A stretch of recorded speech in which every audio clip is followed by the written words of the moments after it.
Hello friends, welcome back to my YouTube channel. எல்லாரும் எப்படி இருக்கீங்க? இன்றைக்கி நம்ம வந்து அல்ட்ரா வயலட்டோட இந்த 10 கிலோவாட் வெர்ஷனை வந்து நம்ம ஓனர்ஷிப் பார்க்க போகிறோம். அல்ட்ரா வயலட்டை பற்றி நிறைய பேர் கேட்டுட்டு இருக்கீங்க. இப்போ நமக்கு அவுட் ஆஃப் பட்ஜெட்டில் தான் இதெல்லாம் போகும். ஸோ இந்த வண்டியை பற்றி ஓனர்ஷிப் எக்ஸ்பீரியன்ஸ் சொல்லுங்கள், இந்த வண்டியை பற்றின டீட்டெயில் சொல்லுங்கள் அப்படின்னு கேட்குறீங்க. இது வந்து ரொம்ப காஸ்ட்லியான வெஹிக்கிள் அப்படின்றதால நம்மளே வந்து பெருசாக இதை ரிவ்யூ பண்ணலை. ஸோ நம்ம ஸ்ட்ரைட்டாக ஓனர்ஷிப்பை போயிடுவோம். ஓனர் என்ன சொல்கிறாரு, இதில் வந்து நிறைய சாஃப்ட்வேர் பக்ஸ் இருக்குது, நிறைய ரிலேட்டட் இஷ்யூஸ்லாம் இருக்குது அப்படின்னு கொஞ்சம் சொல்லியிருக்காரு. ஸோ இதில் வந்து நம்ம முக்கியமாக இஷ்யூஸ் ரிலேட்டடாக இதை பற்றி பேசுவோம். அண்ட் இதில் இருக்கிற ரேஞ்ச், ஆக்சுவல் ரேஞ்ச் என்ன வருது, ப்ராக்டிக்கலாக இந்த ப்ரைஸே பார்த்தீங்கன்னா கொஞ்சம் ஹார்ட் அட்டாக் ஆகிடுவீங்க. அந்தளவுக்கு இது கொஞ்சம் ப்ரைஸான வெஹிக்கிள் தான், நம்ம பட்ஜெட்டுக்குள்ளே ஃபிட் ஆகாது. ஸோ அப்படியும் மீறி நீங்கள் இந்த வண்டியை வாங்குறீங்க அப்படின்னா கண்டிப்பாக இந்த வீடியோ ஃபுல்லாக பாருங்கள். அப்போ தான் இதில் இருக்கிற நிறை குறை எல்லாமே உங்களுக்கு தெரியும். ஆக்சுவலி பைக் செக்மெண்ட் அப்படின்னு பார்க்கும்போது நமக்கு ரொம்ப கம்மி தான் இருக்குது. அதுலேயே ரொம்ப அப்படி காஸ்ட்லியான வெஹிக்கிள், எலக்ட்ரிக் வெஹிக்கிள் அப்படின்னு பார்க்கும்போது அல்ட்ரா வயலட் தான். இது வந்து அல்ட்ரா வயலட் X47 அப்படின்ற X47 வெஹிக்கிள். ஓகே, லேட்டஸ்ட்டாக வந்திருக்கிற வெஹிக்கிள். இதை நீங்கள் உங்களுக்கு பார்த்தாலே தெரிஞ்சிருக்கும். X47 ரீகான். X47 ரீகான். இது என்ன மாடல், இது என்ன கிலோவாட், எல்லாமே 10 kilowatt 10 kilowatt battery, 268 kilometre mileage, eco mode. 10 கிலோவாட்ல வந்து 268 கிடைக்குது. ஆமா, ஐடிசி ரேஞ்சில் அட்வர்டைஸ்மெண்ட் கொடுக்கும்போது 323 கிலோமீட்டர் போடுவாங்க. ஓகே, 268 கிலோமீட்டர் தரும். 260. நீங்க டெஸ்ட் பண்ணீங்களா? டெஸ்ட் பண்ணேன். இல்ல, நீங்க சொல்றது ஈகோ மோட். எக்கோ மோட் தான் எல்லாமே, எல்லா கம்பெனியும் கொடுக்கறது ஈகோ மோட் தான். சரி, நம்ம ரேஞ்ச் பத்தி பேசுவோம். நீங்க ஈகோ மோட்ல 268 கிடைக்குது. ஆமா, சரி, நம்ம வந்து ரேஞ்சில இருந்து ஸ்டார்ட் பண்ணுவோம். மற்ற மோட் அப்படின்னு பார்க்கும்போது எப்படி இருக்கு? க்ளோஸ் அப்ல வரீங்களா? இந்த எவ்வளோ இது வந்து ரெக்கமெண்ட் ரேஞ்சுன்னு இருக்கா? அதில் வந்து எக்கோ மோட்ல வந்து 40 ரெக்கமெண்ட் ரேஞ்ச் வந்து 40. க்ளோஸ் அப்ல தெரியுதா பாருங்க. தெரியுது. 47 40 ரெக்கமெண்ட் வந்து 40 எடுத்துச்சுன்னா உங்களுக்கு வந்து 149 தரும். ஓகே, இது வந்து நீங்க சொல்றது வாட் ஹவர் பெர் கிலோமீட்டர். ஆமா, வாட் ஹவர் எவ்வளவு கிலோமீட்டர் உங்களுக்கு ரேஞ்ச் எடுக்குது அப்படின்னு. இதுதான் ரொம்ப முக்கியம். நம்ம மைலேஜ் பார்ப்போம்ல, இந்த வண்டியில மைலேஜ் பார்க்கணும்னா what hour per kilometre. So நமக்கு லீஸ்டா ஈகோ மோட்ல வந்து 47 கிடைக்குது. ஆமா, ஈகோ மோட்ல 47 கிடைக்கும். ஒன்றும் பிரச்சனை இல்லை. இது எல்லாத்துக்கும் என்ன எஃபிஷியன்சிக்கு என்ன ரேஞ்ச் வருதுன்னு நான் கீழே போடுறேன், பார்த்துக்கோங்க. Okay okay. ஸோ நீங்கள் ஃபர்ஸ்ட் டைம் இந்த வாட் ஹவர் பெர் கிலோமீட்டர் காமிச்சா உங்களுக்கு கொஞ்சம் குழம்பிடுவீங்க. அது பேட்டரியோட கிலோவாட்டுக்கு ஏற்ற மாதிரி ரேஞ்சு நம்ம எஸ்டிமேட் பண்ணணும். 40 அப்படின்றது தான் இதில் ரெக்கமெண்டட் 40 தான் எக்கோ மோடு. ஸோ 40னா நமக்கு ரேஞ்ச் எவ்வளோ வருது? 40னா 268 தரும். 40க்குள்ளே மெயின்டைன் பண்ணலாம். இப்போ இதே 28, அது 40 இருக்குல்ல, அதே 28 ரேஞ்ச் எடுத்திருக்கு. 28 வாட் ஹவர் பெர் கிலோமீட்டரா? வாட் ஹவர் உள்ள 28, 40 28 எடுத்திருக்கு. அது 300 கிலோமீட்டர் தந்திருக்கு. 40க்கு 28 கிடைக்குங்களா? ஏர் வந்து அதுக்கேற்ற மாதிரி ஏர் கரெக்டாக ஒரு 2-3 பாயிண்ட் எக்ஸ்ட்ரா, 2 வெயிட்லேயும் டபுள்ஸ்லேயே. வண்டிகளில் வெயிட் ஜாஸ்தியாக இருந்தால் ரேஞ்ச் அடிவாகும். இது எவ்வளோ வெயிட் இது ஆக்சுவல்? வண்டியோட வெயிட்டா? வண்டியோட வெயிட் 200 இருக்கும். 200 ப்ளஸ் இருக்கும். 10 கிலோவாட்ல 10 கிலோவாட் ப்ளஸ் நீங்கள் உங்களோட வெயிட் ப்ளஸ் இன்னொரு பர்சன் ஏறி இருக்காங்க. என்னோட வெயிட் ஒரு 280. 280 வரும்னா 280. ஓகே, அப்போ 280ல நம்ம ட்ராவல் பண்ணுறோம், 280 kgல நம்ம ட்ராவல் பண்ணுறோன்னா ரேஞ்ச் அவ்வளோ எடுக்க முடியாது. ஏன்னா செயின் டிரைவ் உங்களுக்கு ஏத்தரில் வந்து பெல்ட் டிரைவ்னா ஒரு கிலோமீட்டருக்கு ஒருத்தங்க போனால் ஒரு கிலோமீட்டருக்கு 1% குறையும். ஆமாம், செயின் டிரைவ் பொறுத்த வரைக்கும் நான் ரிவர் வச்சிருக்கேன், அதோட வீடியோஸ் வேணா அப்புறம் ஷூட் பண்ணுங்க. செயின் டிரைவ் பொறுத்த வரைக்கும் உங்களுக்கு வந்து எஃபிஷியன்ஸ் நல்லா இருக்கு, பிக்கப் எஃபிஷியன்ஸ் நல்லா இருக்கு. இந்த செயின் நாய்ஸ் வராது. சரிங்களா? அதான் இதுல பெரிய மைனஸ் நிறைய இருக்கு. நான் அடுத்தடுத்து கேளுங்க. ரேஞ்ச் ஸ்டாட்டிஃபைடு தான். ரேஞ்ச் பத்தி ஒரு பிரச்சனை இல்லை.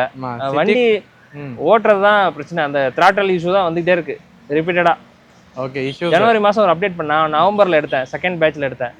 ஜனவரி மாதம் ஒரு அப்டேட் பண்ணாங்க. அதுலேருந்து இப்போ சாஃப்ட்வேர் பக்குன்ட்டு ரன்னிங்லேயே இந்த நம்ம பெட்ரோல் வண்டியில் ஆக்சிலேட்டர் கேபிள் கட்டானா எப்படி கனெக்டிவிட்டி டோட்டலாக கட் ஆயிரும். ஓகே, வண்டி ஃபுல்லாக நிற்குதா? அப்படியே நின்றுது. அப்புறம் மறுபடி சீட்டை கழட்டினோடனே ஒரு ஃபீஸ் இருக்கும். காட்டுறேங்க, கட்டிடலாமா? காட்டுங்க. ஸோ இதெல்லாம் பண்ணணும். அது கட் ஆகிடுச்சுன்னா? ஆமாம். இது யார் உங்களுக்கு சொன்னது? அவங்களே சொன்னாங்க? சாஃப்ட்வேர் கம்பெனியில் அவங்க சொன்னாங்களா? இதெல்லாம் தெரிஞ்சு வச்சுக்கோங்க. இதை கழட்டிட்டு ஃபீஸ் ரீஸ்டார்ட் மோட். இது வந்து ஓகே, இதுக்குள்ள இருக்கு ஃபீஸ். ஆமா, A5A7 அத உள்ள இருக்கிற ஃபீஸை வந்து கழட்டிட்டு மறுபடியும் எடுத்து போடணும். ஆமா, இது ஃபேமிலியோட போனீங்கன்னா செருப்புகள் தேடிப்பாங்க நம்மள. அதை அடிச்சு எத்தனை வாட்டி நீங்க ஃபீஸை கைட்டி மாட்டியிருக்கீங்க? இது வரைக்கும் ஒரு 50-60 வாட்டி. 50-60 வாட்டியா? சரி, எப்ப வாங்குனீங்க? எவ்வளவு மாசம் ஆகுது? இல்ல நவம்பர் மாசம் வாங்கினேன் சார். நவம்பர் 2025 வாங்குனீங்க. அதுக்குள்ள அதுல ஒரு இதுலயே பாத்தீங்கன்னா 5 மாசம் ஆயிடுச்சு. ஆமா. அதுல 2 மாசம் 8 மாசம் ஆகுது. 7 மாசம் ஆகுது. அப்ப அதுலயே நீங்க 50 வாட்டி எடுத்துட்டீங்கன்னா எப்படி இதை நீங்க சர்வீஸ் சென்டர் கிட்ட சொன்னீங்களா? சொன்னேன் சார். நிறைய வாட்டி வண்டியே வந்து பொங்கலுக்கு முன்னாடி ஒரு 15 நாள் வண்டி ஷோரூம்ல சர்வீஸ் சென்டர் ஷோரூம் 2 சேம் தான் அங்க நின்னுச்சு. அதுக்கு ஆல்டர்னேட்டா எனக்கு ஒரு வண்டி வேற கொடுத்தாங்க. பெங்களூர்ல இருந்து வர வச்சு. சரி, பழைய மாடல் F77 ஒரு மாடல் கொடுத்தாங்க. ஆமா, சரியா? அந்த பழைய மாடல் மேக் F77 கொடுத்தாங்க. அதுக்கப்புறம் ரெடி ஆக்ஷன் கொடுத்தாங்க. திருப்பி ஒரு மாசம் நல்லா ஓடிச்சு. திருப்பியும் ஷோரூம். அதுக்கப்புறம் ஒரு 10 வாட்டி போயிட்டு வந்துட்டேன் நான் ஷோரூம் சர்வீஸ் சென்டர் போடுறது. ரோட் சைடு அசரியில் இது வரைக்கும் ஒரு 7-8 வாட்டி போயிட்டு வந்துட்டேன். 7-8 வாட்டி அப்படின்னா RSA போட்டு வந்திருக்கு. என்ன எனக்கு ஒன்றும் புரியல. இந்த வண்டியோட பிரைஸை சொல்லுங்க. 4.5 லட்ச ரூபா வரும் சார். 4.5 லட்ச ரூபாய் நீங்க ஒரு காரே வாங்கிடலாம். ஆமா, இன்னும் கொஞ்சம் ட்ரை பண்ணியிருந்தீங்கன்னா கார் போயிருக்கலாம். கார் வாங்கிருக்கலாம். இது வந்து என்னன்னா நம்மளுக்கு 2 வீலர் இது ஒரு எய்மா இருந்தது. ஆல்ரெடி இது 3rd vehicle. First vehicle Ather 450X வச்சிருக்கேன், Gen 3. ரெண்டாவது வந்து ரிவர் இண்டி. அது 1.5 வருஷம் ஆச்சு. இது வரைக்கும் அதுல வந்து எவ்வளவு செலவு பண்ணிருப்பான்னா, ஏத்தர் வந்து 450Xல 13 மாசம் 60,000 கிலோமீட்டர் ஓட்டினேன். டோட்டல் ஸ்பேர் எக்ஸ்பென்ஸோட சேர்த்து 24,000 ரூபா. இதுக்கு எவ்வளோ இது வரைக்கும் செலவு பண்ணியிருக்கீங்க? இது வரைக்கும் செலவு பண்ணன்றதோட மன உளைச்சல் தான் அதிகம். செலவு கம்மி தான். செலவு கம்மி, மன உளைச்சல் தான் அதிகம். ஓகே, இதை தவிர வேற என்ன இஷ்யூஸ் எல்லாம் நீங்க நோட் பண்ணி? இதுல வந்து ஃபர்ஸ்ட் ஸ்டார்டிங்ல எனக்கு இந்த பிரேக் பெடல் நவம்பர் மாசமே பிரேக் பெடல் அந்த கரகாட்டக்கார படத்துல மாதிரி கலண்டு தனியா போயிடுச்சு. இந்த பிரேக் கைண்டிடுச்சு. இந்த பெடல் தனியா கலண்டுருச்சு. ஏங்க 4.5 லட்ச ரூபாய் வண்டியில பிரேக் கைண்டி போகுது அப்படின்னா என்னால ஒத்துக்கவே முடியும். வண்டியே இல்ல அது. பிரேக் பெடல் தனியா கலண்டு போச்சு. அப்புறம் இது வந்து 3 வாட்டிலாவே டென்ஷன் ஆவாங்க. இதெல்லாம் ஓவர் டென்ஷன். ரன்னிங்ல கலண்டுருச்சு. அதுக்கப்புறம் அது ஏதோ ஒரு கம் மாதிரி ஏதோ வச்சு ஒட்டி அதுக்கப்புறம் எல்லா வண்டிக்கும் அது பண்ணி கொடுத்தாங்க. கம்மை வச்சு ஒட்டினாங்க. ஏதோ ஒரு வருது அப்படின்னு புஷ் ஏதோ வருதுன்னு சொல்லி மாட்டி விட்டாங்க. அப்புறம் இது வந்து 3 வாட்டி மாத்தியாச்சு. இது உடஞ்சிருச்சு. வண்டி வாங்கின மரம் நைட்டே உடஞ்சிச்சு சொன்னாங்க. ஆனா நீங்க இடிச்சு உடஞ்சதுங்களா இல்ல அதுவா? இல்ல, நம்ம வண்டி இருக்கும்போது பேக்ல பிடிக்காம நம்ம தள்ள முடியாதுல்ல. ஓகே. அந்த வெயிட் இது புஷ் பண்ண முடியல. ஆமா. அப்புறம் இது வந்து மூணாவது மாட்டி. இது ஒரு மாதிரி பிளாஸ்டிக் தான். ஆமா, இப்ப கொடுத்தது குவாலிட்டி நல்லா இருக்கு. அது பல உடஞ்சது உங்களுக்கு வீடியோ அனுப்பிச்சுடுறேன். அது ஃபைபர். ஆமா, அது கம்ப்ளைண்ட் பண்ணி அதுக்கப்புறம் இது மெட்டல்.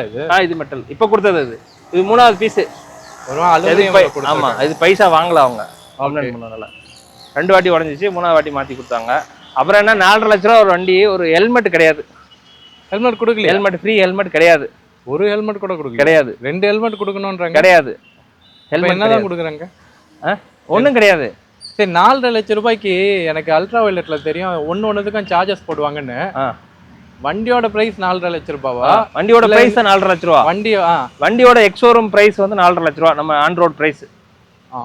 ஆன் ரோட் பிரைஸ் எல்லாம் இன்சூரன்ஸ்லாம் சேர்த்து 4.5 லட்ச ரூபா. இது எல்லாமே எக்ஸ்ட்ராவா நீங்க என்னெல்லாம் பே பண்ணீங்க? எக்ஸ்ட்ரா டவுன் பேமெண்ட் 50,000 பே பண்ணல. இல்ல எக்ஸ்டெண்டட் வாரண்டி அதெல்லாம் சொல்றேன். அதுக்கு நான் பே பண்ணல. இன்னும் இந்த 8 லட்சம் கிலோமீட்டர் வாரண்டி இல்ல. அது வண்டி நல்லா இருந்தா நம்ம பே பண்ணிருப்போம். வண்டியே ஃபால்ட்டா போராட்டமா இருக்குன்னு எப்படி பே பண்றது? அதனால 8 லட்சம் கிலோமீட்டர் தேவையில்லைன்றீங்க. ஆமா, அது வரைக்கும் ஓடுமன்றது தெரியல. அப்ப இப்ப டிஃபால்ட் என்ன வாரண்டி இருக்கு? டிஃபால்ட் வந்து 5 லட்சம் கிலோமீட்டர் 5 லட்சம் 5 years 1 lakh kilometre. 5 years 1 lakh kilometre. ஆமா, நான் ஆக்சுவலா என்னோட மந்த்லி யூசேஜ் வந்து எலக்ட்ரிக் வெஹிக்கிள் யூசேஜ் வந்து 5000 கிலோமீட்டர் யூஸ் பண்ணுவேன். இது வரைக்கும் எத்தனை கிலோமீட்டர் ஓடி இருக்கு நீங்களே க்ளோஸ் அப்ல பாருங்க. எனக்கு ஸ்கிரீன்ஷாட் அனுப்புங்க. எவ்வளவு கிலோமீட்டர்? 13,000 கிலோமீட்டர் ஓடி இருக்கேன். பரவாயில்ல, டீசெண்டா ஓட்டி இருக்கீங்க. ஒரு வருஷத்துக்கு முன்னாடியே 13,000 கிலோமீட்டர் ஓட்டி இருக்கீங்க. பட் இந்த வண்டிக்கு அது கம்மி தான். இந்த வண்டிக்கு அது கம்மி தான். இல்ல, மாசம் 5,000 கிலோமீட்டர்னா எனக்கு 6 மாசம் எவ்வளவு ஆச்சு? மாசம்னா நீங்க 60,000 கிலோமீட்டர் கிட்ட ஓட்டி இருக்கணும்ல. அது தேவைக்கு தான் வாங்கியிருக்கோம். ஆனா இது தயவு செய்து எலக்ட்ரிக் வெஹிக்கிள் வாங்குறதுக்கு முன்னாடி புதுசா இன்னொரு வண்டி லான்ச் பண்ண போறானுங்க. ஷோரூம்ல கேட்டீங்கன்னா சேல்ஸுக்கும் சர்வீஸுக்கும் சம்மந்தம் இல்லைன்னு சொல்லி அவன் ஒரு பதில் சொல்ல மாட்டாங்க. சேல்ஸ் ஆகிற வரைக்கும் தான். அப்போ உங்க தனியாக கூட்டு போய் ஆஃபீஸ் ரூம் உட்கார வச்சிருவானுங்க. உங்கள்கிட்ட என்னென்ன பப்ளிக்ல பேச விட மாட்டாங்க. வாங்கோ வாங்குறதுக்கு வாங்கோ. டீ காபில ஒன்று இல்ல. போங்கோ ஃபுல் மீல்ஸே கொடுக்குறாங்க. ஆஃபீஸ் ரூம் போங்க. எனக்கும் தெரிஞ்சு இந்த வண்டியை பத்தி பெருசா யாருமே குறைன்னு யாரும் சொன்னதில்லை. ஆனால் சாஃப்ட்வேர் பக்ஸ் இருக்கு அப்படின்னு சொல்றாங்க. சாஃப்ட்வேர் பக்னா அதான் மெயின் பிரச்சனையே. அதுதான் நீங்க இப்ப சொன்னதா? ஏதாவது நோட்டிஃபிகேஷன் வரும். ஏத்தர்ல வந்து சாஃப்ட்வேர் அப்டேட்னா உங்களுக்கு ஒரு நைட்டு நோட்டிஃபிகேஷன் வரும். அதனால அப்டேட் ஆகும்போது ரீஸ்டார்ட் பண்ணிடலாம், அப்டேட் ஆயிரும். மற்றபடி வேறு எந்த இஷ்யூ வராது. ஏத்தர் வச்சுருந்தேன். ஏத்தரில் இது வரைக்கும் எந்த இஷ்யூ இல்லை. ஆனால் ஏத்தர் காஸ்ட்லின்னு சொல்லுவாங்க, அதோட ஒரு ட்ரிபிள் டைம் இது காஸ்ட்லி. ஆனால் ஒர்த்து இல்லை. 4.5 லட்ச ரூபாய்க்கு வந்து ஒர்த்து இல்லை. யாருமே இதை ட்ரை பண்ணாதீங்க. ஏன்னா இதை ஒரு 3 வாரமாக சாரை கூப்பிட்டு இருந்தேன் வீடியோ எடுக்கிறதுக்காக. நான் எங்கள் 2 பேத்துக்குமே செட் ஆகலை டைமு. சரியா? ஏன்னா நான் ஏமாந்த மாதிரி ஒரு 10-15 பேர் நானே பார்த்துட்டேன். ஸ்டார்டிங் இஷ்யூஸ் எல்லாம் இருக்கு அப்படின்னு ஸ்டார்டிங் இஷ்யூ தான். மறுபடியும் நம்ம ரீஸ்டார்ட் அதான் சொல்கிறோம், நம்ம கில்டு சுவிட்ச் ஆன் பண்ணும்போது ஆன் ஆகாது. ஸ்டார்ட் பண்ணும்போது மோட்டர் எரர்னு வரும். அனுப்பிடுறேன் பி எரர்னு வரும். சரிங்களா? அதுக்கும் ஃபியூஸை கட்டி தான் பண்ணணுமா? ஆமாம் ஆமாம், எல்லாத்துக்கும் டோட்டலாக ஷட் டவுன் பண்ணி கடையை பூட்டி தான் திறக்கணும். மறுபடியும் ஃபியூஸை கைட்டி மாற்றுறது அப்படின்றது டோட்டலாக ஷட் டவுன் பண்ணி டோட்டலாக ஷட் டவுன் பண்ணுற மாதிரி தான். ஓகே. ஏத்தரில் ஷட் டவுன் இதுலேயே ரீஸ்டார்ட் அந்த மாதிரிலாம் ரீஸ்டார்ட் மேலே இல்லை. அது இல்லை, சீட்டை கழட்டணும். எங்கேயாச்சும் போய் நடுவில் நின்றுடுச்சு அப்படின்னு ஒன்றும் செய்ய முடியாது. அது போக பப்ளிக் சார்ஜிங் ஸ்டேஷனுக்கு கொடுத்துருக்காங்க. ஆனால் எங்கேயுமே அது 2 இடத்துல நான் வந்து திருப்பூர் ரிஜிஸ்ட்ரேஷன் தம்பி பேரில் எடுத்திருக்க வண்டி ஆக்சுவலா. சரிங்களா? திருப்பூரில் ரிஜிஸ்ட்ரேஷனுக்காக திருப்பூர் எட்டு போனேன். எங்கேயுமே வேலை செய்யல. ஃபாஸ்ட் சார்ஜிங் அவங்களோட லொகேஷன் அவங்களது எங்கேயுமே வேலை செய்யல. இல்ல பூஸ்ட் சார்ஜிங் சொல்றாங்களே, அது ஏதாச்சும் ட்ரை பண்ணி சார்ஜ் தான் ஃபாஸ்ட் சார்ஜ் ரெண்டுமே. பூஸ்ட் சார்ஜ் ஃபாஸ்ட் சார்ஜ் இல்ல, பூஸ்ட் சார்ஜ் ஒரு போர்ட்ல தனியா வச்சிருக்காங்க. அது வந்து நம்ம தனியா இண்டிவிஜுவலா பர்ச்சேஸ் பண்ணிக்கிறது. அது அப்பையில லான்ச் ஆகல. நீங்க வச்சிருக்கீங்களா? ஆமா வச்சிருக்கீங்களா? இல்ல வாங்கல. அது வாங்கணும்னா ஒரு இன்னொரு 50,000. ஆமா, அது ஒரு 30,000 சொன்னாங்க. 30,000. அதுக்கு வண்டி ஓடினா தானே யூஸ் பண்ண முடியும். நம்ம வண்டி நல்லா இருந்தா தானே வாங்க முடியும். இதுக்கு சார்ஜிங் டைம் எவ்வளவு ஆகுது? சார்ஜிங் டைம் 8 மணி நேரம். 8 மணி நேரம் ஜீரோல இருந்து போட்டா.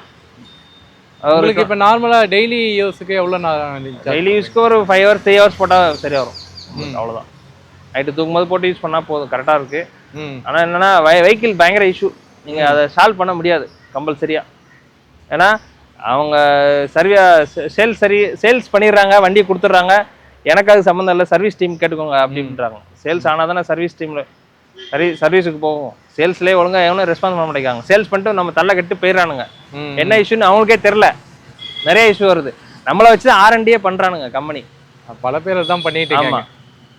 வண்டியோட கன்வீனியன்ட் எப்படி இருக்கு? இந்த சீட்டோட கன்வீனியன்ட்? சீட்டு கன்வீனியன்ட் பில்லியன் கொஞ்சம் ப்ராப்ளம் தான். பில்லியனுக்கு வந்து டபுள் ரன்னிங்ல போகும்போது சின்ன பள்ளத்துல ஏன்னா நம்மளுக்கு ஒன்றும் ஆகலை, டிரைவருக்கு ஒன்றும் ஆகலை. தூக்கி போடுது அவங்களுக்கு கொஞ்சம் ஜம்ப் அடியா. ஆனா உங்களுக்கு நீங்க சிங்கிளா போனா ஒன்றும் இல்லை. வெயிட் எப்படி? இது வெயிட் ஜாஸ்தியாச்சு, இது வெயிட் பேலன்ஸ் ஆகுதா? வெயிட்லாம் பேலன்ஸ் நம்ம பண்ண முடியும். நீங்க என்ன ஹைட் இருப்பீங்க? நான் 169. 169 அப்படின்னா என்ன ஒரு 5'10" 160க்கு மேல இருந்தா தான் இது வண்டி ஓட்ட முடியும். அதுக்கு மேல ஹைட் கம்மியா இருந்தா ஓட்ட முடியாது. பேலன்ஸ் வராது.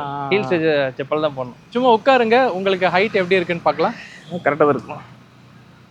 உங்களுக்கு கரெக்டா இருக்குல்ல? அந்த இடத்துல கொஞ்சம் புளியா இருக்கு. நீங்க பள்ளத்துல கால் வச்சீங்கன்னா வண்டி விழுந்திருக்கு. பள்ளத்துல கால் வச்சு நீங்க விழுந்திருக்கீங்களா? அது மாதிரி சாஞ்சிருக்கு வண்டி. தெரியாம இறங்கிட்டாங்க வீட்டுல. ஓகே. ஒய்ஃப் இறங்கிட்டாங்க. நான் இந்த இடத்துல நிக்கிறேன், கார்னர் நிக்கிறேன். ஏன்னா இது சாயும் போது வெயிட் ஜாஸ்தியாகும். சாயும் வெயிட் அதிகமா இருக்கும். ஆமா. கீழே போட்டீங்களா இல்ல புடிச்சிட்டீங்களா? இல்ல, சாஞ்சிருச்சு. சாஞ்சி கண்ணாடி இந்த மிரர் எல்லாம் இந்த வயர் கட்டாச்சு. Sensor wire, radar sensor wire கட்டாச்சு. ஜாயின் போட்டிருக்கோம். இது காமிங்க. ஓகே. இந்த கண்ணாடி உடைஞ்சிருச்சு? கண்ணாடி உடையல, கண்ணாடியில சாங்காத இருக்கு. இந்த இது மட்டும் வயர் கட்டாச்சு. திரும்ப இது என்ன இந்த வயர் இப்படி? இது எதுக்கான வயர் இது? இது ரேடார். டிஸ்பிளேல ரேடார் வரும்ல, அத சொல்லுங்க. ரேடார்ன்றாங்களே, ரேடார்லாம் இருக்கா? இல்ல ரேடார் இருக்கு. ஆக்டிவேட் பண்ண ஒர்க் ஆகுதா? ஒர்க் ஆகுது. ஆக்டிவேட் பண்ணா டிஸ்பிளேல ஆன் ஆஃப் பண்ணா காட்டும். இப்போ நான் இருக்கேன்னா இது காட்டுமா? இல்ல ரன்னிங்ல போகும்போது தான் காட்டும். டிஸ்பிளே இங்க காட்டும்ல, இது ஆன் ஆகும் உங்களுக்கு. இங்க பார்த்தா தெரியுதுங்களா? இந்த இடத்துல ரெட் கலர்ல லைட் எரியும். நீங்க கார்ல எல்லாம் பார்க்கலாம். இப்போ வர எல்லா கார்லயும் இருக்கு. ஆமாமா, இந்த மாதிரி ரேடார் இருக்கு. அது போக ரேடாரோட இது எப்படி ஓபனா கொடுத்துருக்காங்க பாருங்க. இதான் குவாலிட்டி. என்ன ஜாலியா எப்படி ஓபன் பண்ணிட்டீங்க? ஆமா, இல்ல அதான் ஜிபிஎஸ் ரேடாரோட வயரு எல்லாம் ஓப்பனா தான் இருக்கு. இது எல்லாருக்கும் ஃப்ரீயா எப்படி? ரேடார் வந்து டிஃபால்ட் உள்ள வர்றதுதான். எல்லாருக்கும் டாப் வேரியன்ட்ல வருது, பேஸ் வேரியன்ட்ல இல்ல. ஆனா இது இது என்னெல்லாம் பண்ணுது ரேடார்? ரேடார் வந்து ரேடார்ன்றாங்க. என்னதான் பைக்குக்கு ரேடார்? பைக்குக்கு ரேடார் தேவையில்லை. பைக்குக்கு ரேடார் பைத்தியக்காரத்தான் தான். ரேடார்ன்றது கம்பெனி சம்பாதிக்கிறதுக்காக. நிறைய வாட்டி கீழே விழும், உடஞ்சா மறுபடியும் அவன் சம்பாதிக்கலாம். முக்கியமா வண்டி ஓடல, அதுக்கு எதுக்கு ரேடார்? ஆனா இது 4 லட்ச ரூபாய்க்கு ஒருத்தான்னு கேட்டா இல்ல. ஆனா நீங்க சொல்ற மாதிரி இது என்ன இப்படிதான் இருக்கா? அவ்வளவுதான். ஏதாவது பூட்ட முடியுமா? பூட்டலாம். இல்ல நான் தான் கழட்டினேன். பூட்டினா வராதுல்ல? பூட்டினா வராது, திறக்க முடியாது. இல்லை அவ்வளோ சீக்கிரம் இந்த வண்டியை எடுத்துகிட்டு போக முடியாது. ஓனர் ஓட்ட தெரிஞ்சா நம்மளால எடுத்து போக முடியலையா? சாவியோட வச்சா யாரும் எடுத்து போக மாட்டாங்க. இதுக்கு சாவி இருக்குல்ல? சாவி இருக்குது சார், சாவி இருக்குது. இதான் சாவி. இருங்க, இதை ஃபர்ஸ்ட் ஆஃப் பண்ணுங்க. நம்ம பார்த்துருவோம் இதோட சாஃப்ட்வேரோட ஸ்பீடை. இப்போ ஆன் பண்ணுங்க. இருங்க இது இப்போ ஆஃப் ஆயிருக்குல்ல? ஆஃப் ஆயிடுச்சு. ஆன் பண்ணவா? ஆன் பண்ணலாமா? சாஃப்ட்வேர் ரொம்ப ஸ்லோவாக தான் இருக்கும். A few moments later. பொறுமையா இருக்கணும், ரொம்ப பொறுமையா இருக்கணும். ஆமாம், எல்லாம் சார்ஜ் ஆஃப் பண்ணக்கூடாது, அவ்வளோதான். ஆமாம், அது எல்லாம் வந்துடும். பெலஸ்டிக்கு எல்லாம் போட்டு லைட்லாம் காமிச்சு சைட் ஸ்டாண்ட் ஆன் ஆயிடுச்சு. ஒரு 10 செகண்ட் கிட்ட வெயிட் பண்ணணும். அந்த விளம்பரம் எல்லாம் பண்ணிட்டு வரணும். அவங்க அட்வர்டைஸ்மெண்ட் மாதிரி கொடுக்குறாங்க. இது அப்புறம் நீங்க இதை ஆட் பண்ணீங்களா? ஆமாம், இது நம்ம மொபைல் ஸ்டாண்ட் நான் வச்சேன். வண்டியை பொறுத்த வரைக்கும் நல்லா இருக்கு, ஓட்டுறதுக்கு நல்லா பில்ட் குவாலிட்டி நல்லா இருக்கு, ஓட்டுறதுக்கு நல்லா இருக்கு. வண்டி என்ன சாஃப்ட்வேர் பக் ஆகுதுன்னு சொல்லிட்டு 10 நிறைய வாட்டி நம்ம வேற பொழப்பே இல்லை. இந்த வண்டி ஓட்டுறது மட்டும் தான் பொழப்புனா எங்கள் வீட்டில் போய் உட்காந்துட்டு வண்டிக்கு ஷோரூமுக்கு அலைஞ்சிட்டே தான் இருக்கணும். லாங் எவ்வளோ தூரம் ட்ராவல் பண்ணியிருக்கீங்க? திருப்பூர் வரைக்கும் போயிட்டுருக்கேன். சென்னையிலேருந்து திருப்பூர் வரைக்கும் போயிருக்கேன். சென்னையிலேருந்து திருப்பூர் எவ்வளோ கிலோமீட்டர் ஆகுது? 300 கிலோமீட்டருக்கு மேலே வரும். ஒரே ஸ்ட்ரெச்சில் போயிட்டீங்களா? இல்லை, இடையில சார்ஜ் போடுறது தான் தேடினேன். அவங்க சார்ஜர் வேலை செய்யல. அப்புறம் என்னோட ரெகுலர் சார்ஜ் எடுத்துட்டு போய் ஜியோன் சார்ஜரில் அடாப்டர் ஒன்று சேல்ஸ் பண்ணுறாங்க, யூவி லிங்க்ன்ட்டு. ஆமாம், அது 3000 ரூபாய் நினைக்கிறேன். அது வச்சிருக்கீங்களா? அது வாங்கினேன். அது ஒரு வாட்டி தான், அதுக்கு மேலே யூஸ் பண்ண முடியல. பப்ளிக் சார்ஜிங் அவங்க சார்ஜிங் ஸ்டேஷனில் ஒர்க் ஆகும்னு சொல்லி விட்டானுங்க. எதுவுமே ஒர்க் ஆகல. 2 இடத்துல நாமக்கல் யூவி லிங்க் ஒர்க் ஆகலையா? யூவி லிங்க் ஒர்க் ஆகுது. யூவி லிங்க் அதாவது மெயினாக அது எலக்ட்ரிக் வெஹிக்கிள் வச்சுருக்கீங்க, லாங் ட்ராவல் பண்ணுறீங்கன்னா 2 ஆப் நான் உங்களுக்கு அதில் போடுங்க, வீடியோவில் போடுங்க. Zion charger public charging station. அதில் இதுக்கு ஏசி சார்ஜரில் போட்டால் தான் வேலை செய்யும், டிசியில் போட்டால் வேலை செய்யாது. ஆமாம், இது டிசி கிடையாது. ஆமாம், அதான் அவனுங்க சொல்லலை. உங்களுக்கு தெரியாதா? நீங்கள் டிசியில் வேலை செய்யணும்னு நினச்சிட்டு இருந்தீங்க? எந்த சார்ஜர்லாம் போடலான்ட்டானுங்க. அப்புறமா ஏசியில் வருது. அதுக்கப்புறம் நாங்கள் பப்ளிக்காக போய் எல்லாம் அடிப்போம். அந்த யூவி லிங்கை வச்சுக்கிட்டு நீங்கள் டிசி சார்ஜரில் போய் போட்டலான்னு நினைச்சோம். ஈவி பண்ண முடியாது. இல்லை, பண்ண முடியாதுன்னு தெரியாதுல்ல நம்மளுக்கு. வண்டி வாங்கும்போது தெரியாது. நீங்கள் திருப்பூர் அடிக்கடி போகிறதுக்கு தான் இது வாங்கினீங்க உங்களுக்கு? இல்லை, ஆக்சுவலாக எனக்கு நேட்டிவ் தூத்துக்குடி. ஓகே, இங்கேயும் தூத்துக்குடி போகலான்னு? ஆமாம், தூத்துக்குடி போகிறதுக்காக தான் வாங்கினேன். தூத்துக்குடி எத்தனை வாட்டி நீங்கள் லாங் டிரைவ் பண்ணல, ஒரே வாட்டி திருப்பூர் போனால் அதுக்கப்புறம் வெறுத்துட்டேன். அதுக்கப்புறம் வேற எங்கேயும் போகல. ஓகே, நம்பிக்கையான கம்பெனி தான் வாங்கினோம். கம்பெனியை பற்றி பிரச்சனை இல்லை. இவங்க சேல்ஸ் இருக்கும், சேல்ஸ் பண்ணிடுறானுங்க. என்ன ஃபால்ட்டு ரெக்டிஃபை பண்ண முடியல. நம்ம வண்டி வாங்கி தான் ஆர்என்டி பண்ணுறானுங்க. வேறு ஏதாவது டிவைஸ் மாட்டிருக்கேன்னு சொன்னானுங்க. இப்போ ஒரு 4-5 நாள் ஆச்சு சர்வீஸ் கொடுத்துட்டு, அந்த ஃபால்ட்டு அப்டேட் கொடுத்து. ஓகே, அதனால் இப்போதைக்கு அந்த ஃபால்ட்டு ஸ்டார்டிங் ப்ராப்ளம் ஒன்று இருந்தது இல்லை, அது சால்வ் ஆகிடுச்சா? சால்வ் ஆயிடுச்சு. எப்போ திருப்பி எப்போ வரும்னு சொல்ல முடியாது. மறுபடியும் சாஃப்ட்வேர் போட்டாங்கன்னா எப்போ வரும்னு சொல்ல முடியாது. வராதுன்றது கேரண்டி கிடையாது. ரொம்ப சேட் ஸ்டோரியாக தான் இருக்குது. ஸோ ஏன் சொல்கிறேன்னா, ஏன்னா புது வண்டி லான்ச் பண்ண போகிறேன்றானுங்க. இந்த வண்டி என்னன்னா, ஆமாம், டெசர்ட் ஸ்கூட்டர். ஆமாம், அது தகர டப்பாவாக இருக்குமான்னு நமக்கு தெரியாது. சாஃப்ட்வேர் பிரச்சனை அதிகமாக இருக்குது இதில். வாங்குறதுக்கு முன்னாடி நீங்கள் எல்லாரும் புது வண்டி வாங்குறதுக்கு முன்னாடி என்ன பண்ணுறாங்கன்னா, ஷோரூம் போகிறீங்க, அதான் தப்பு. சர்வீஸ் சென்டரில் போயிட்டு ஒரு நாள் ஃபுல்லாக உட்காந்து நீங்கள் சர்வீஸில் என்னென்ன பிரச்சனை இருக்குது வர்றவங்ககிட்ட கேளுங்க. ஷோரூமில் அவன்கிட்டையும் கேட்காதீங்க. அவனுக்கு வண்டியை பற்றி ஒரு கர்மமும் தெரியாது. எவ்வளோ ரேஞ்சு தரும்னு தெரியாது. அவனுங்க பேப்பரில் இருக்கிறத பார்த்து சொல்லுவாங்க, அவ்வளோதான். நீங்கள் வண்டி வாங்கணும் முடிவு பண்ணிங்கன்னா சர்வீஸ் சென்டருக்கு போயிருங்க. சர்வீஸ் சென்டரில் போயிட்டு, சர்வீஸ் சென்டர் சேல்ஸ் ஷோரூமும் ரெண்டும் சேமாக இருக்குது அல்ட்ரா வயலட்டில் பொறுத்த வரைக்கும். அதனால் சர்வீஸில் உட்காந்து நீங்கள் கேளுங்க. அவனுங்க மேக்ஸிமம் பழைய கஸ்டமரை புது கஸ்டமரை மிங்கிள் பண்ண விட மாட்டாங்க. தனித்தனியாக கூட்டு போயிடுவானுங்க. எல்லாமே நல்லா இருக்குன்னு சொல்லுவாங்க. பிரச்சனை அதிகமாக இருக்குது. வாங்கறதுக்கு முன்னாடி யோசனை பண்ணிக்கோங்க. எனக்கு என்ன ஷாக்கிங்னா, சரி இஷ்யூ இருக்கு, அது ஒரு 2 மாதம் கழிச்சு அதை சால்வ் பண்ணி கொடுத்தாதாச்சும் சரி, இருந்தது இப்போ இல்லைன்னு சொல்லலாம். நீங்கள் வாங்கின ரேட்டுக்குவே ஒரு ஷாக்கு. அதில் இஷ்யூ நீங்கள் 7 மாதமாகவே இருக்குன்னு சொல்கிறீங்க. அது இன்னும் தொடர்ந்து வந்துட்டே இருக்கல அப்படின்றது. தொடர்ந்து வந்துட்டே இருக்கு. வண்டி நகட்ட முடியாது. வண்டி நகட்டி 2 முன்னாடி இடுப்பு வலிலாம் வந்துருச்சு. வெயிட் அதிகம். வண்டி பஞ்சர் ஆனாலும் வேற வண்டி பஞ்சர் ஆனால் டியூப்லெஸ் தான், பிரச்சனை இல்லை. இதெல்லாம் நகட்ட முடியாது, வண்டியை நம்மளால் தள்ள முடியாது. ஆமாம், இது வெயிட் ரொம்ப ஜாஸ்தி இல்லை. சால்வ் பண்ணால் இதே வீடியோ நான் போடுறேன், பாசிட்டிவாக இருக்குது நல்லா இருக்குது அப்படின்னு சொல்லி போடுறேன். ஏன்னா வண்டி நம்ம இது டெஸ்ட் ட்ரைவ் வண்டினா ரெட் கலர் போர்டு இருக்கும். இது ஓன் வெஹிக்கிள் தான், நம்பர் பிளேட்டு நான் பாடுறேன். சரியா, எனக்கு எவன் வண்டியும் கம்பெனி ப்ரொமோஷனுக்கு எவனுக்கு தேவையில்லை. பப்ளிக் நான் பாதித்த விஷயம் யாரும் பாதிக்கக்கூடாது, அவ்வளோதான். சரிங்களா, நம்ம துறைக்கு இன்னொருத்தவங்க எடுத்து அது கஷ்டப்படக்கூடாது. நம்ம கஷ்டப்பட்டோம், முடிஞ்சு போச்சு. இன்னும் யாரும் பாதிக்கக்கூடாது, அவ்வளோதான். நல்லா இருந்ததுன்னா நான் 1000 பேருக்கு சொல்லுவேன். ஏன்னா அதனால் இந்த வெஹிக்கிள் அல்ட்ரா வயலட் வாங்காதீங்க நான் சொல்ல மாட்டேன். சர்வீஸில் போய் உட்காந்து கேளுங்க, கஸ்டமர்கிட்ட பாதிக்கப்பட்டிருக்காங்களான்னு கேட்டுட்டு அதுக்கப்புறம் பாருங்கள். சரிங்களா? வேஸ்ட் ஆஃப் த மணி. இப்போதைக்கு கால் பண்ணாங்கன்னா மறுபடியும் ஒரு வீடியோ மறுபடியும் நம்ம அப்டேட் பண்ணுவோம். ஒரு 20-25,000 கிலோமீட்டர் குறை சொல்லணும்னு அவசியம் இல்லை. இந்த ஓனர் உங்களை கீப் ட்ராக் பண்றேன். ஆமா, இந்த ஓனர் நம்மளை நேரில் பார்க்கல, இந்த வண்டி நான் பாதிக்கப்பட்டிருக்கேன், நான் நேரில் பார்க்குறேன். இந்த வண்டி ஓனர் நம்மளுக்கு யாரும் தெரியாது, அவர் பகையாலையும் கிடையாது. சரிங்களா? வண்டி நல்லா இருந்ததுன்னா 100% நல்லா இருக்குன்னு சொல்லி போடுவோம், ஒன்றும் பிரச்சனை இல்லை. சரிங்களா? சரிங்க பாஸ், தேங்க்யூ வெரி மச்.